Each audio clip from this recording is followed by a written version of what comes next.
Eh ben, bonjour Mathilde, je suis ravie Bonjour, de Aude Valérie. t'accueillir aujourd'hui. On partage toutes les deux une même passion, je crois, c'est d'accompagner les êtres humains à redonner du sens à leur histoire et à retrouver leur souveraineté intérieure.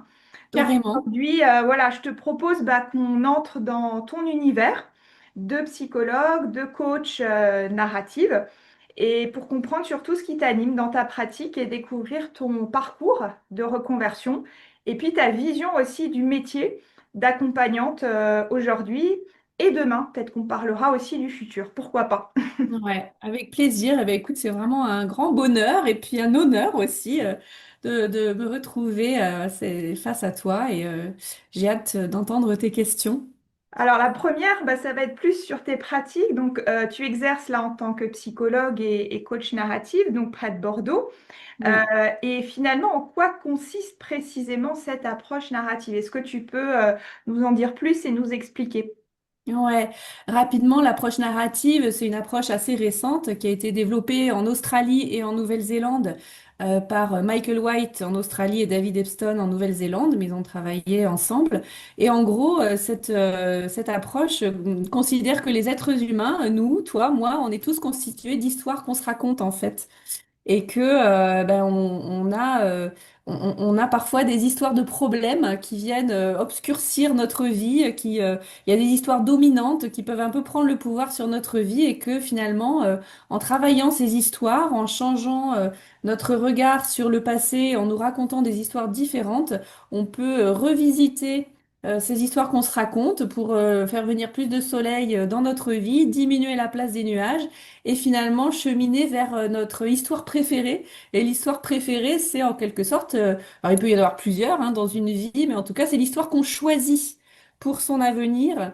Et ça rejoint toutes ces notions, en fait, de se remettre aux commandes de sa vie, de redevenir auteur-autrice de sa vie, et puis de reprendre son pouvoir personnel. Et voilà, on peut tirer le fil jusqu'à être souveraine dans son palais intérieur avec évidemment toujours des limites, hein, on n'a pas le contrôle sur tout, mais en gros c'est ça, c'est le fait qu'on a le pouvoir de changer les histoires qu'on se raconte et qu'elles ont beaucoup d'influence sur notre vie. J'adore effectivement quand tu dis histoire qu'on choisit, c'est pour ça que je parlerai effectivement de souveraineté aussi. Je crois qu'on a le même vocabulaire là-dessus. Et puis waouh, je pensais pas que ça venait de si loin géographiquement. Ouais, et par Donc contre ça dans le m'aide. temps, tu vois, ça vient des années 80, donc Ouais, ouais, 70-80, c'est arrivé en France il y a à peu près 30-40 ans, ouais, surtout par génial. le coaching. Ouais, ouais. Et c'est enseigné en France surtout au travers du coaching. Ok. Et donc finalement, ce que j'ai compris, ce que tu disais, c'est qu'il y a une vraie valeur en fait du récit de vie en fait dans les processus de transformation que tu accompagnes. Est-ce que tu as peut-être un exemple à nous donner ou est-ce qu'il y a peut-être une transformation chez un client que tu as accompagné qui t'a le plus bouleversé peut-être dans ta pratique? Oui, moi j'ai envie de parler d'une cliente que j'ai accompagnée il y a un bout de temps et qui me disait, bah moi quand j'étais petite, j'étais vraiment la petite fille en habit du dimanche qui était dans son coin et qui était très effacée et qui n'avait pas le droit de parler et qui était très sage. Et on parlait de ça par rapport à une situation professionnelle où elle devait avoir un entretien avec sa supérieure hiérarchique et elle avait beaucoup d'appréhension par rapport à ça. Donc tu vois, elle se racontait cette histoire sur elle-même comme quoi elle était cette petite fille en habit du dimanche très sage et qui n'avait pas beaucoup de pouvoir. Et du coup, à un moment, comme ça, on discute et puis elle me dit oui, j'étais ceinture noire de judo, machin. Et je dis, oups, là je dis attends, stop. Arrêt sur image, tu es en train de me dire que tu étais une petite fille sage en habit du dimanche et là tu me dis que tu es ceinture noire de judo, il y a un truc qui colle pas. Elle me dit bah oui, mais enfin bon, et puis j'ai aussi fait du tai chi, je suis aussi à très haut niveau en tai chi. Je dis ok, donc là, tu vois, en narrative, on se dit là, il y a la trace comme une espèce de ray de lumière, il y a une histoire alternative qui apparaît. Et du coup, là, je tire le fil et je la fais parler de tout ça et je me rends compte que cette fille, elle est tout sauf une petite fille en habit du dimanche et on fait vraiment grossir et on épaissit une histoire alternative. Elle m'explique que son film préféré, c'est Kill Bill, qu'elle adore Uma Thurman, et que voilà, c'est vraiment un de ses modèles. Et bon, je te la fais courte, mais en gros, elle est sortie de la séance en disant, je lui ai dit, bah, qui est-ce qui va aller à cet entretien avec ta supérieure hiérarchique? Finalement, La petite fille en habit du dimanche ou c'est Uma Thurman avec son sabre? Et là, elle m'a regardée, elle a fait un sourire, elle a rien répondu, elle est partie. C'était bon, tu vois. Voilà. Ça m'a bien J'adore. marqué. J'adore. Bah, ça montre à quel point en fait ce procédé il est créatif, inventif. On va vraiment rentrer finalement dans l'imaginaire de vie des personnes. Je dirais que dans cette anecdote, l'habit fait pas le moine. Ah mais carrément, carrément, c'est ça. Et tu vois, c'est intéressant ce que tu dis parce que on considère en narrative, c'est une des métaphores qui est utilisée, que parfois, qu'on a en fait un vestiaire ou un dressing avec des tas de costumes et que quand les histoires de problèmes prennent toute la place dans notre vie, bah c'est comme si dans notre dressing on avait que un vieux t-shirt troué et un vieux jean troué et que on avait oublié qu'en fait, peut-être dans l'arrière-salle ou dans des dressings d'à côté il y avait des tas de vêtements colorés, chatoyants, et que donc on va à la recherche de tout ça. C'est génial. Mais en fait, en même temps, enfin, l'exemple que tu illustres, petite parenthèse, mais je trouve que c'est très important parce qu'il y a peu de personnes qui sont conscientes que tout ce qu'on a vécu finalement dans l'enfance, dans l'histoire, ça se transpose aussi dans le monde de l'entreprise, quand on est dans le monde du travail. Donc, il y a vraiment ce lien, je trouve là que tu illustres aussi très bien. Et puis, tu parles de métaphore, justement. Donc, finalement, c'est un des outils, la prédilection un peu de Oui. cette méthode. Et toi, si tu devais résumer ta pratique en une métaphore, laquelle choisirais-tu? Oh, là c'est compliqué, mais je crois que en fait j'ai envie de réutiliser simplement celle que j'ai utilisée tout à l'heure. Hein, c'est de faire, alors pas forcément disparaître parce qu'on peut pas forcément faire disparaître, mais faire vraiment diminuer la taille et peut-être diminuer la noirceur des nuages qui envahissent la vie, et puis faire revenir le soleil, puisque Ok. derrière les nuages il y a toujours le soleil. C'est donc à la fois faire diminuer la taille des nuages pour que voilà, ils aillent vivre leur petite vie de nuages dans un coin là, mais qu'ils n'empêchent pas trop, qu'ils mettent pas trop des bâtons dans les roues de la personne, et en même temps faire grandir le soleil, muscler le soleil, l'étoffer, l'épaissir, le consolider. Ok. Voilà. Je crois que moi j'aime bien la simplicité. Hmm.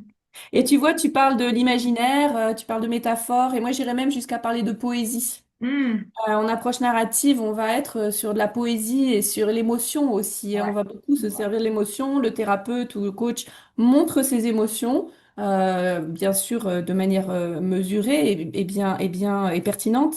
Hmm. Mais voilà, on est vraiment dans l'humanité et le thérapeute ou le coach a aussi une posture assez basse. Pas du tout une posture de sachant, de poseur de diagnostic, mais vraiment une posture basse pour redonner toute sa dignité à la personne. On considère que vraiment la personne, c'est elle qui vit sa vie, donc elle est experte de sa propre vie et il n'y a personne d'autre qui est dans ses baskets. Donc, qui on serait, nous, pour venir dire, donner des leçons ou poser des diagnostics? C'est elle qui sait, c'est elle qui ressent et on travaille vraiment avec ça. Hmm. Donc en fait finalement il y a la force du symbole qui est très puissant et tu parlais aussi donc que tu aimais finalement la simplicité et finalement de travailler en co-création d'égal à égal avec la personne. Donc là on est en train de parler un peu de tes valeurs. Est-ce que tu as toi des valeurs fondamentales qui vont guider aujourd'hui tes accompagnements? Oui, la liberté individuelle, le libre arbitre, ça c'est certain. Euh, L'intelligence, la sensibilité, qu'est-ce qui me vient encore? La créativité, le fun. Et puis le respect mutuel et la confiance, que je pourrais peut-être mettre en premier d'ailleurs, parce que sans confiance, il peut pas y avoir d'accompagnement en thérapie. Hmm, tout à fait. Ok. Et donc finalement, tu exerces ça depuis quelques années, mais t'as pas toujours fait ça dans ta vie, autant que je sache. Euh, Non. donc peut-être est-ce que tu peux nous parler de ce qui t'a amené, toi, à changer de voie, pour devenir justement psychologue, et coach aussi? Hmm. Ça a été un très long chemin en fait. J'ai rencontré la thérapie quand j'avais 27 ans en Belgique. Et ça a été vraiment quelque chose de très puissant qui m'a libérée énormément. Je suis tombée sur une psychologue dans un établissement public, mais qui était vraiment top. Et puis en plus, les Belges sont super sympas, donc ils sont cool, donc c'est facile de se livrer. Bah, ça m'est tombé dessus à la deuxième séance. J'étais jeune, hein, mais je me suis dit plus tard, je veux être cette dame-là. Je veux être assise à sa place et permettre aux autres de vivre ce que j'ai vécu moi là, cette espèce de libération, d'ouverture, de soulagement énorme. Et puis après, bah voilà, la vie a fait que j'ai J'ai vécu encore au Danemark, après j'ai eu des enfants, mais j'ai repris mes études à 28 ans par correspondance depuis le Danemark. J'ai commencé la fac de psycho et je suis allée au bout, non sans mal, avec beaucoup de travail parce que j'avais 3 enfants en bas âge, donc c'était pas évident. Et puis par moments, j'ai un peu retravaillé aussi. Et puis, une fois que j'avais le diplôme, il y avait des réalités économiques. J'ai travaillé dans des domaines plus techniques finalement. Et de fil en aiguille, je suis rentrée dans la fonction publique comme consultante en organisation. Et là, j'ai rencontré le coaching. Donc là, j'avais un peu, on est vraiment 10-15 ans après mon diplôme, hein, et les enfants ont bien grandi et je m'éclate dans le conseil en organisation où je retrouve quand même le côté animation, le côté humain, le côté vraiment où on accompagne des personnes. Et je découvre le coaching. Et quand j'ai découvert le coaching, j'ai fait une école de coaching. Une deuxième école, donc j'ai fait l'école de Vincent Lénart, coach and team, et ensuite la fabrique narrative à Bordeaux. C'est là que j'ai vraiment approfondi la pratique narrative parce que j'étais aussi supervisée par Pierre Blanc-Sanoun pendant plusieurs années, donc c'est lui qui m'a fait découvrir ça. Et là, je me suis dit, bah, en fait, j'ai plus envie de travailler dans le milieu professionnel. Je suis devenue à temps partiel coach interne pour une grosse administration dans laquelle je travaillais. Et c'est super parce que j'ai beaucoup accompagné à la fois en individuel et en collectif. Mais j'en avais marre du milieu professionnel. Des histoires de management, de conflits entre collègues, voilà, qui relevaient aussi souvent d'un côté plus systémique. Et j'ai retrouvé ce désir de devenir thérapeute. Il se trouve que j'avais le titre de psychologue, donc je pouvais ouvrir mon cabinet du jour au lendemain. Donc j'ai commencé à temps partiel et finalement c'est autour de 50 ans que j'ai basculé complètement à temps plein après avoir fait une conversion progressive, ce qui est quand même rassurant parce que c'est flippant hein, de se reconvertir, et particulièrement à cet âge-là. Et donc là, ça fait 3 ans et demi que je suis psychologue dans mon cabinet chez moi et à temps plein. Hmm. Et pour Génial. mon Donc, plus ouais, grand donc il y a bonheur. vraiment eu ce moment fort, enfin déclencheur au départ dans voilà, la vingtaine, où tu as senti que cette mission d'être au service, de libérer, de mettre de la légèreté dans la vie des gens, ça te parlait, que tu Mm. as retrouvé plus tard. Hein. Donc comme quoi, il y a vraiment, quand on a des fois un peu ces rêves en soi, on peut les retrouver quel que soit l'âge. Et puis Oui, bah, ces carrefours complètement. de vie, où des fois, justement, il y a des éléments qui font que on va transitionner, quoi, finalement. Et finalement, qu'est-ce que tu as emmené avec toi de ta vie d'avant de consultante en organisation? Qu'est-ce que cette partie de vie t'a appris et peut-être qui nourrit encore aujourd'hui bah, ta posture actuelle, ta pratique? Mm. Alors beaucoup de choses et pas que de mon expérience en tant que consultante en organisation. Moi j'aime bien penser que, alors c'est Christelle Petit-Colin qui m'a transmis cette manière de voir les choses et je pense que ça vient aussi de Steve Jobs. Enfin bon, peu importe. Le fait qu'à un moment de la vie, peut-être vers 40-50 ans, on se retourne sur son parcours et on peut se dire, oh là là, c'est complètement hétéroclite, ça n'a ni queue ni tête, ça va dans tous les sens. Sauf que si on connecte les points, eh ben, on peut justement réussir à écrire une histoire qui a du sens et à trouver que toutes les compétences qu'on a ramassées comme un bouquet de fleurs au fil du chemin, eh ben, aujourd'hui, viennent nourrir la place qu'on a trouvée quand on est à sa juste place. Et donc, je dirais que j'ai aussi été céramiste d'art pendant un moment avec mes parents, donc la créativité, les couleurs, le côté poétique, ça nourrit ma pratique. Tout ce qui est organisation, être très carré, gérer son agenda, être là pour les gens, savoir préparer les séances, les débriefer, tout ce côté-là, je l'ai aussi appris évidemment en tant que consultante. Et puis, toutes les heures de vol, j'ai envie de dire, en tant que coach, qui font que accompagner les personnes, c'est facile. C'est-à-dire que je peux vraiment me concentrer sur le cœur de métier, tout ce qui est logistique, cadre, c'est posé, c'est quelque chose qui est complètement intégré depuis longtemps et qui n'est pas c'est plus une question, quoi. Ouais, donc tu as Et vraiment ouais, ces deux côtés de structure, de socle, et puis le côté exactement. créativité, donc que tu as fait dans tes activités. Tu viens, enfin, tu m'avais aussi partagé que tu venais effectivement d'un milieu artistique. Donc finalement, comme un peu, j'aime bien cette image de pièce de mosaïque que tu as réinvesti pour les recomposer en fait dans ton parcours. Et il y a encore autre chose, tu vois, Oui, qui me sert beaucoup, c'est que finalement, comme j'ai travaillé dans une grosse organisation professionnelle pendant plus de 15 ans et que j'ai accompagné beaucoup de managers ou de chefs d'équipe, bah, j'ai une bonne connaissance en fait du monde du travail. Et ça, mine de rien, en tant que psychologue, ou même coach, c'est très utile parce que on n'est pas coupé en deux entre la vie professionnelle et la vie personnelle. Et donc, parfois, bah, les personnes me parlent de leur travail, me parlent des difficultés rencontrées dans leur travail, en écho éventuellement avec leur situation personnelle, et je comprends très vite.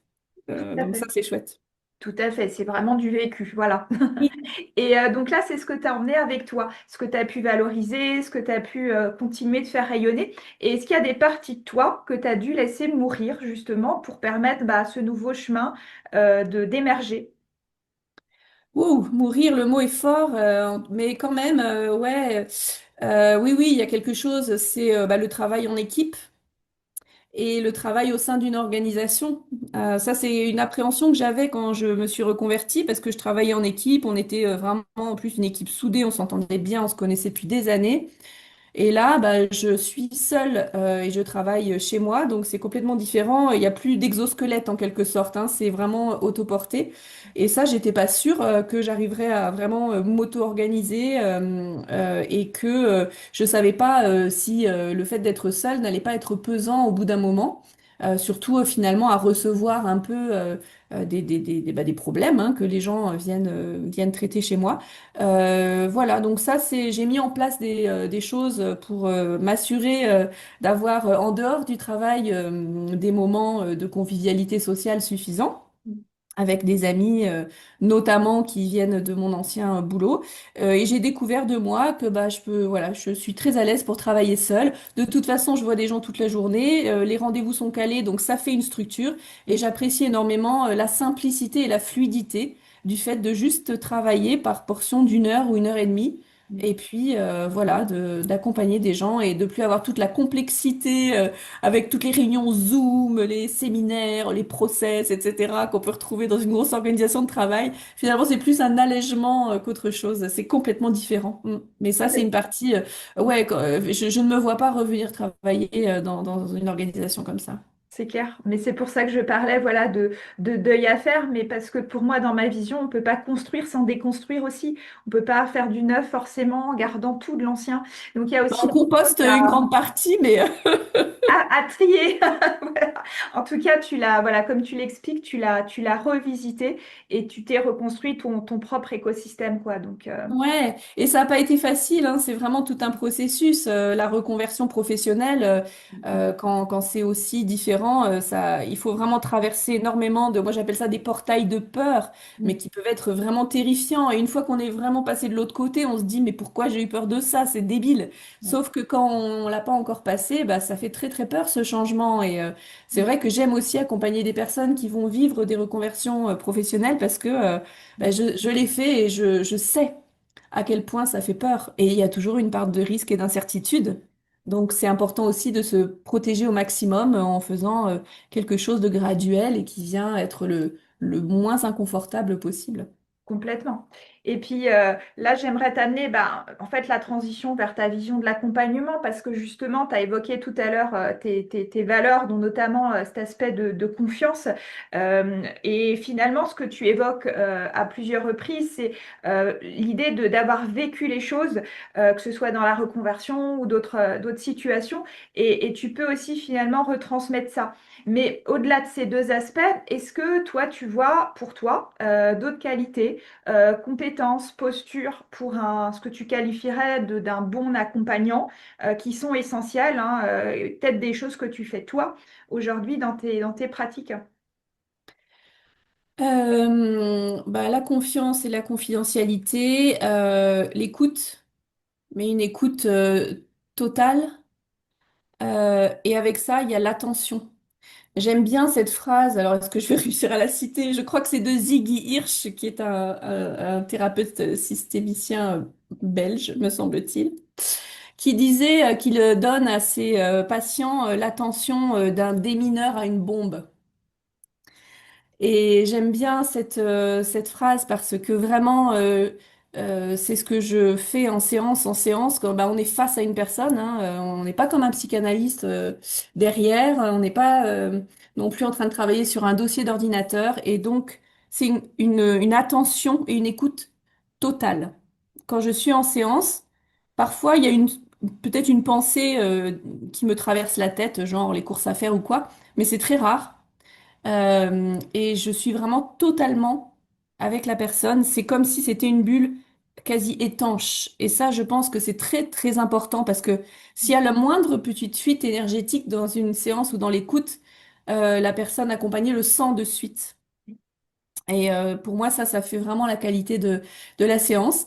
Et puis, bah, j'échange aussi. Pour moi, échanger avec le client ou la cliente, c'est important. Je suis pas dans une neutralité.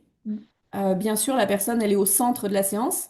Mais si je suis traversée par une émotion, si j'ai une idée qui me vient, si j'ai une hypothèse, bah, j'aime bien la partager avec la personne parce que je trouve que, bah, voilà, comme tu le disais, c'est une co-construction. C'est vraiment une discussion, c'est une conversation et c'est un échange d'humain à humain. C'est pas un psychologue ou une psychologue ou une coach en blouse blanche là qui regarde d'un air neutre en disant c'est intéressant, continuez. Pas du tout. Ça, c'est pas. Bon, je pense que c'est de moins en moins hein, l'état d'esprit des psychologues plus jeunes, mais voilà. Donc confiance, confidentialité, écoute, attention totale, partage et humanité. Voilà ce que je dirais. Et tu m'évoquais aussi le fait que pour toi, c'était indispensable d'être soi-même passé par un accompagnement thérapeutique. Justement, est-ce que tu peux nous partager ta vision là-dessus, justement? Oui, oui, donc moi personnellement, j'ai fait plusieurs thérapies avec plusieurs thérapeutes, différentes techniques, différentes approches. Celle qui a le plus révolutionné ma vie ces dernières années, c'est le MDR. Et je me suis formée à le MDR, partie de stimulation bilatérale alternée sonore notamment. Je l'utilise beaucoup parce que c'est d'une puissance pour moi inégalée. Et donc, bah, j'ai vécu dans mes tripes ce que ça fait que d'être en thérapie. Donc, je sais à quel point la personne qui vient est dans sa vulnérabilité, euh, combien elle se confie, combien elle fait confiance. Et c'est un honneur pour moi de recevoir ça et je me dois d'être à la hauteur, d'honorer cette confiance, de euh, euh, prendre soin de la personne, de sa vulnérabilité et de son ouverture. Et si on l'a pas vécu soi-même, on peut pas savoir et on peut pas être avec la personne là-dedans. Donc et puis alors ça c'est une chose, mais c'est pas finalement c'est pas le plus important. Le plus important c'est qu'il faut bien avoir nettoyé ses propres histoires, ses traumas éventuellement, ses émotions pour être vraiment au clair et ne pas projeter des choses personnelles sur la personne, savoir quand on ressent une émotion, si c'est chez la personne, si c'est chez soi, si c'est une interaction entre les deux, avoir de la clarté et du discernement sur ce qui se joue émotionnellement, énergétiquement dans cette bulle justement de séance. Ça, c'est une responsabilité première. Il faut être au clair avec soi-même et ça, on peut pas le faire sans avoir fait des années de thérapie. Et tu avais effectivement fait ce parcours toi-même. Tu as fait donc cette formation de psychologue, mais tu aurais pu t'en arrêter là. En fait, qu'est-ce qui t'a amené après à se dire, OK, je vais compléter ça par cette casquette de coach, en fait, et est-ce que justement cette double casquette, elle amène aussi peut-être une plus-value dans tes accompagnements? Oui, complètement. Pour moi, j'aime beaucoup le coaching en fait, hein. Je trouve que il y a des personnes qui diront oui, mais les coachs, c'est pas des psychologues, etc. Effectivement, il y a une frontière et c'est important d'être au clair aussi avec cette frontière-là. Mais le coaching, il amène quand même plein d'outils et des processus super intéressants qui sont dynamiques, qui permettent d'aller plus vite, qui permettent aux personnes aussi de s'approprier des choses très concrètes comme des outils et des concepts. Et après, bah, de peut-être de s'auto-coacher, d'avancer tout seul. C'est vraiment complémentaire pour moi. Pourquoi j'ai voulu faire ça? Bah, parce que j'ai été séduite par ces outils et ces concepts. Moi, j'adore les outils, les concepts nouveaux. C'est peut-être un peu le syndrome de l'objet brillant parfois, mais puis j'adore apprendre, j'aime évoluer, j'adore le développement personnel. C'est quelque chose qui m'anime profondément. Et puis bon, tu le sais, hein, c'est un champ d'apprentissage infini et très très stimulant. intellectuellement, personnellement, parce qu'on peut l'appliquer dans sa propre vie, après on peut l'appliquer en séance, on peut avoir plus de valeur ajoutée pour les personnes qu'on accompagne. Et puis je crois que bah, j'ai toujours besoin d'apprendre et d'évoluer. Je trouve ça, voilà, j'adore ça. Tout à fait, je te rejoins complètement, c'est sans fin. Et puis il y a cette recherche aussi personnelle de d'apprendre, cette soif de connaissance que je retrouve chez toi. Et alors comment ça se passe juste par rapport à cette double casquette? Parce que est-ce que des fois tu te dis, je mets la casquette de psy, est-ce que je mets la casquette de coach? Et en fait, souvent, enfin, la question derrière, c'est qu'on parle souvent de frontières entre ces deux Oui. disciplines. Est-ce que pour toi, elles sont encore réelles dans tes accompagnements? Oui. Oui, alors c'est une ligne de crête, hein. Parfois on est sur la zone frontière.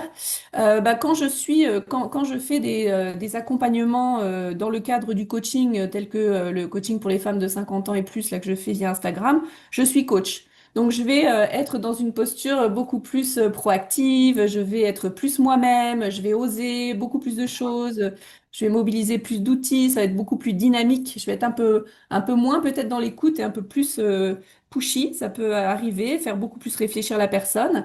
Et puis surtout, on va être tourné vers un objectif et vers l'avenir. Et vers une évolution que la personne a envie d'avoir et avec un rythme plus tonique. Quand je suis dans une séance de psychologie, l'objectif n'est pas forcément le même. Bien sûr, c'est d'aller mieux, bien sûr, c'est tourner vers l'avenir, mais la personne arrive souvent avec une souffrance psychique importante. Et il y a beaucoup plus d'écoute, il y a un rythme beaucoup plus lent, il y a plus de délicatesse. Et on va beaucoup plus aller quand même explorer le passé parce que ça va être nécessaire pour venir éclairer le présent et l'avenir. Dans le coaching, on va moins ou presque pas explorer le passé. C'est bien de connaître l'histoire de vie, mais on va pas s'attarder là-dessus. On va beaucoup plus aller sur voilà, qu'est-ce que vous voulez faire maintenant et comment on y va. Donc, je suis pas exactement la même. Et j'ai pas exactement la même approche, les mêmes outils, le même état d'esprit. Je comprends, mais ça te permet d'avoir un éventail large et de travailler un peu sur toutes les lignes de temps, je vais dire ça comme ça, quoi. Passé, présent, Ouais. futur, avec les Je pense que personnes. je vais plus être parfois coach quand je suis psychologue. Je peux basculer en coaching quand je suis en Ouais, séance de psycho, ouais, beaucoup plus que basculer en psy quand je suis en coaching. Quand je suis mm, coach, je vais beaucoup moins basculer je en comprends. psycho. Ça va être rare Mhm. et pas longtemps. Ok, ok, En ok, tout cas, j'ai toujours de conscience de où je suis. ok. Ouais, c'est pour ça, moi, je Et parle. ça, c'est pas simple. Mhm. Même quand on devient, enfin, quand on est simplement coach, on doit vraiment avoir une interrogation personnelle poussée sur où est la frontière. C'est pas évident à le comprendre. Ça demande des heures et des heures de réflexion, des discussions, des lectures, des tests, des situations des fois difficiles où on se dit, oh là, je sais pas trop ce que je dois faire. On apprend comme ça, avec des heures de vol, quoi, en traversant des situations. Et puis à un moment, ben, on est calé, on est posé, on sait. C'est plus un L'expérience. sujet. Et tu as parlé alors justement là de ton accompagnement pour les femmes de plus de 50 ans. Qu'est-ce qui t'a inspiré de faire cet accompagnement? Et puis justement, pourquoi plus de 50 ans? Quels besoins spécifiques t'observes pour ces femmes? Enfin voilà, qu'est-ce qui t'a donné envie de faire ce programme et voilà, à qui il parle? Alors, ce qui m'a donné envie de faire ce programme, c'est que d'abord, bah, c'est mon âge, hein, c'est ma tranche d'âge. Moi, j'ai 55 ans et puis bah, ma vie a vraiment changé en mieux depuis que j'ai 50 ans. Par cette reconversion professionnelle, mais pas que. C'est une phase particulière de la vie quand on est une femme parce qu'on a pendant 30 ans, voire plus, porté des rôles, obéi de manière plutôt inconsciente à des tas d'injonctions. Petite fille, déjà, bah, quand on est né dans les années 70 du siècle dernier, bah, c'est sois gentil, sois sage, sois poli, fais pas de bruit, travaille bien à l'école. Et puis après, ben voilà, fais des bonnes études, un bon travail, deviens une bonne épouse, une bonne mère. C'est un peu caricatural, mais n'empêche que c'est la réalité. Et donc, on passe son temps à se rogner les ailes, à peut-être étouffer nos rêves, nos envies profondes et à être beaucoup au service des autres, à beaucoup porter et en plus en culpabilisant. Enfin, voilà, tout ça. On arrive à la cinquantaine avec un gros fardeau de tout ça. Pas tout le monde, mais globalement. Et à la cinquantaine, il y a le corps qui change, les hormones qui font leur révolution, les enfants qui quittent le nid, Au boulot, ben, on n'a plus la carrière devant soi, donc c'est aussi peut-être les petits jeunes qui nous poussent un peu dehors, l'entreprise qui peut nous mettre un peu de côté. Au niveau du couple ou des amours, peut-être qu'on est divorcé, peut-être que le couple, bah, justement, se retrouve un peu en désarroi quand les enfants sont partis. Enfin, il y a des tas de choses qui se passent, l'énergie qui baisse. Et il n'y a plus vraiment de rôle. En gros, on te dit, bah non, là, désolée madame, ménagère de moins de 50 ans, ça existe, plus de 50 ans, vous n'êtes pas encore grand-mère, vous n'êtes pas encore retraitée. Bah non, on est un peu dans un espèce de no man's land, de la sociale, sous les radars, comme j'aime dire, et ça peut être très déstabilisant. Tout ça, ça fait que c'est une phase de vie déstabilisante. Et puis, bah, dans mon cabinet de psy, je vois assez peu de femmes de plus de 50 ans. Les hommes, encore moins. Encore moins. Je crois que j'en ai vu un pendant 4 séances et c'est tout.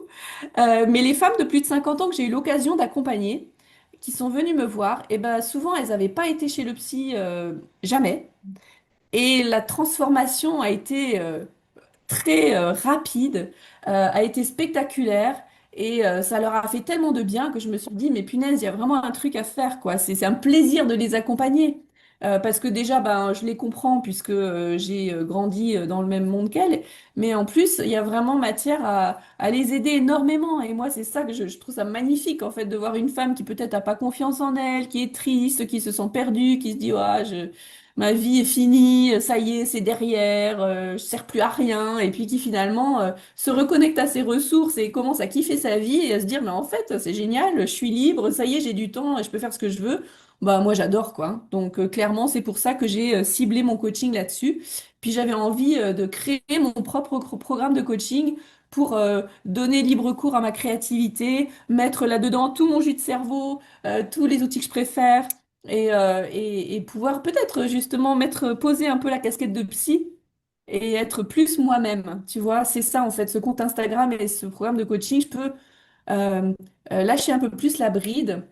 Je suis pas psychologue, je le suis, mais je le suis pas en premier plan, et donc je peux plus être moi-même et kiffer accompagner des femmes bah, qui sont super partantes et qui ont envie de se trouver ou de se retrouver, peut-être de déterrer des vieux rêves, de les transformer en projets, d'en faire une réalité, et puis bah, de vivre pour elles, de se remettre au centre de leur vie, vraiment, de se réaxer. C'est le thème dont je parle en ce moment sur Instagram, mais de se réaxer, quoi, de remettre l'église au centre du village. Et oui, c'est un retour à soi peut-être, si on devait Complet. le dire en 3 mots. Et ça témoigne encore une fois, ce programme-là que finalement tu développes, enfin ta force, ta capacité, encore une fois, à transmettre ce que toi-même tu vis en ce moment. Donc il y a vraiment cette proximité et ce témoignage vivant que tu offres. Et puis là, je sentais vraiment le soleil, tu vois, avec cette envie de bah, transmettre de la joie, dire voilà qu'il y a plein de possibles justement à ce niveau-là. Donc, enfin voilà, ça respire comme ça. Et Oui, on a des pour le... croyances limitantes dans la tête. Notre cerveau, il est bourré de croyances limitantes. Oui, voilà, Et exactement. et voilà, donc là, on vient les assouplir Mm, et les dissoudre. voilà, allégé. Oui, exactement. Et puis, bah, peut-être pour finir sur cette vision de l'accompagnement, par rapport au futur, est-ce que, alors que ce soit pour toi, ta vision de toi dans le futur ou l'accompagnement plus général, si toi t'as observé peut-être des tendances ou ça, si tu as envie de partager peut-être ta vision, comment tu vois les choses finalement? Ben, pour moi, j'aimerais bien continuer à être psychologue et coach pendant longtemps. Je me vois bien, tu vois, être même à 75 ou 80 ans, travailler encore, moins, mais je pense que c'est un métier où on se bonifie avec l'âge, comme le bon vin, et je trouve que c'est chouette, donc autant en profiter. Puis pour moi, c'est une nouvelle carrière, donc j'ai pas du tout l'intention de prendre ma retraite dans 10 ans. J'aimerais bien pouvoir, ça c'est un rêve, est-ce que j'arriverai alors je l'ai déjà un petit peu fait, mais j'aimerais bien être un peu plus digital nomade, pouvoir travailler en distanciel par la visio tout en voyageant. Donc ça je l'ai déjà fait, j'ai déjà fait des séances depuis l'Italie, depuis la Thaïlande, où je me rends tous les ans et donc ça c'est C'est un peu un rêve. J'aimerais bien alterner, voilà, entre des moments où je suis chez moi et je ressens en présentiel et des moments où je voyage et où je continue à travailler en distanciel. Et puis après, pour ce qui est de l'avenir de l'accompagnement, ce qui me vient à l'esprit tout de suite, et je pense que c'est un sujet d'actualité et on en parle pas mal, mais est-ce que l'IA va remplacer les coachs et les psychologues? C'est une vraie question parce qu'aujourd'hui, je pense qu'il y a plein de gens qui se font accompagner par ChatGPT pour leurs problématiques du quotidien. Et pourquoi pas? Moi, je trouve que c'est un outil qui peut le faire. Il faut toujours évidemment garder son cerveau actif et une distance critique par rapport à ce qui peut être dit, mais c'est une béquille intéressante. Pour autant, bah, il y a pas de, il y a pas, il y a personne derrière, hein, on le sait bien. Et puis on s'en rend compte des fois par rapport aux réponses qu'il peut faire que c'est quand même un coach en carton. Oui. Donc je pense que bah, ça peut être une aide. Euh, et même en tant que coach, on peut utiliser ça pour augmenter notre capacité d'accompagnement ou seconder un peu notre cerveau qui des fois est fatigué parce que c'est un métier qui puise beaucoup de ressources psychiques. Mais je pense que on aura toujours besoin d'aller à parler à une vraie personne expérimentée pour avoir un espace de partage, d'écoute, déploiement de sa pensée, sans jugement, avec de la neutralité par rapport à la situation. Et que donc, voilà, je pense que finalement, l'IA, je le vois plus comme quelque chose qui peut être plutôt positif, à condition qu'on reste toujours maître de cet outil. De toute façon, il est là, hein, donc, Voilà. et ensuite, j'espère que ça va continuer à évoluer. Il y a toujours des nouvelles manières d'accompagner. Là, récemment, enfin, il y a eu la thérapie des schémas, l'ICV, le MDR, tout ça, c'est très récent. Et donc, je suis curieuse de savoir qu'est-ce qui va encore venir révolutionner la pratique et les approches qui permettent aux êtres humains de se sentir mieux, en fait, et de se débarrasser de leurs souffrances et de se sentir bien avec eux-mêmes et bien dans leur vie. Ça, je trouve ça, je suis curieuse de ça. Et puis j'aurais envie de me former, ça c'est sûr, aux nouvelles pratiques. Après, ça va être, voilà, comment on va choisir là-dedans. On pourra pas Ouais, tout faire, mais je te rejoins non, complètement. Mais c'est chouette, effectivement, d'être dans cette période où il y a cette émergence, effectivement, de plein d'outils différents, plein de techniques, plein de méthodes qui, des fois, se rejoignent, hein, mais avec des déclinaisons diverses. Donc, effectivement, chacun, maintenant, peut aujourd'hui trouver résonance. Donc, très oui. bien. Et est-ce que tu as envie de rajouter quelque chose, ou voilà, le mot de la fin, ou voilà, si tu as un dernier message que tu aimerais donner par rapport à cette interview? Bah, écoute, c'était super intéressant et je te remercie beaucoup. Non, j'ai l'impression d'avoir dit pas mal de choses. J'ai hâte de te rendre l'appareil parce que je trouve ouais, on est sur la même longueur d'onde, on partage des valeurs, un état d'esprit et puis une pétillance, je pense aussi, qui est chouette. Non, rien de particulier. Ça me donne encore d'autres idées à partager, soit en séance, soit sur Insta. Ça me donne juste envie de continuer en fait, Aude Valérie, et de continuer à rencontrer aussi des personnes ben, virtuellement, parce que même si je pense qu'un jour on se rencontrera en vrai, parce que on est un peu bretonnes toutes les deux, euh, c'est super de pouvoir faire des rencontres comme ça et les réseaux sociaux. Il y a des côtés vraiment très magiques et bénéfiques. Complètement, c'est des beaux outils. Ben, merci Ouais. beaucoup Mathilde pour ton partage et la richesse Merci à toi dans aussi.